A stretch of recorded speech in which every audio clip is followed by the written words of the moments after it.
teria panhora no te mea na te reira e whatae a tātou ananhei i te mate te o teo. E whahepo rātara no te tapeara te i tap o vanira teiti i rapa e tō tātou ne whenua. No te mea wai te tātou e te ietau o mātou te mo tāta whaapu e rawe mei te ie mo raau no te pāmura te eshere, no te tapeara te vivi o te natura. Iara tātou e tūrua te ria mo rawe e ta tātou vanira no te tapeara te ierito bio. Te piti me tano toa ia tūrehia te tanura o te ienei hotu.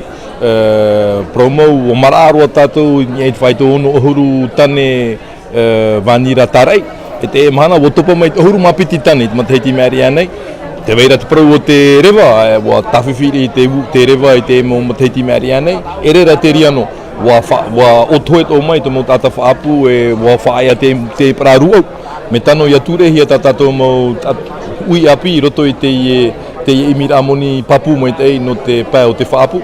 Te toru, e te ite ra tātou te mahana, te uana no atura te prau o te vanira e tuhi ara i roto i te mau maa atoa, roto i tei mo whanhora atoa.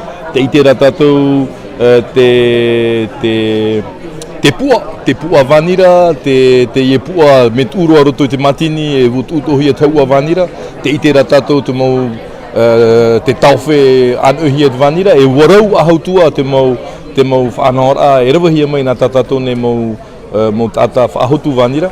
E te ria tō tātou wha, te weira te maa no te amu, te weira ra te maa tāwiri, te maa e otu roto ti teitu mau whanhora. E tūrei tō tātou te ria e te matete i rapa e tō tātou whenua.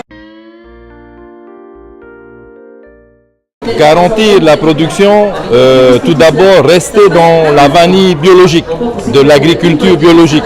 Nos anciens ont montré la voie, c'était une vanille traditionnelle plantée dans la nature. Aujourd'hui nous passons avec quelques serres, il y a des serres, des ombrières, mais la qualité doit rester le plus agrobiologique possible. Ce sera la marque de fabrique de la vanille de Tahiti sur le marché de l'international.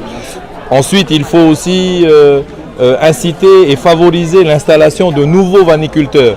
Les anciens sont toujours là, mais malheureusement les anciens sont de moins en moins nombreux et les jeunes, les petits-enfants de ces familles doivent prendre le relais des parents, bien sûr sur des terrains familiales ou sur des terrains du domaine public. Ensuite, il faut penser à l'innovation dans la transformation. Nous avons l'habitude de voir la vanille en gousse, mais aujourd'hui on le constate dans nos expositions qu'il y a de plus en plus de produits dérivés. Et cela part bien sûr de l'agroalimentaire jusqu'aux cosmétiques, jusqu'aux produits du bien-être, aux produits de la santé.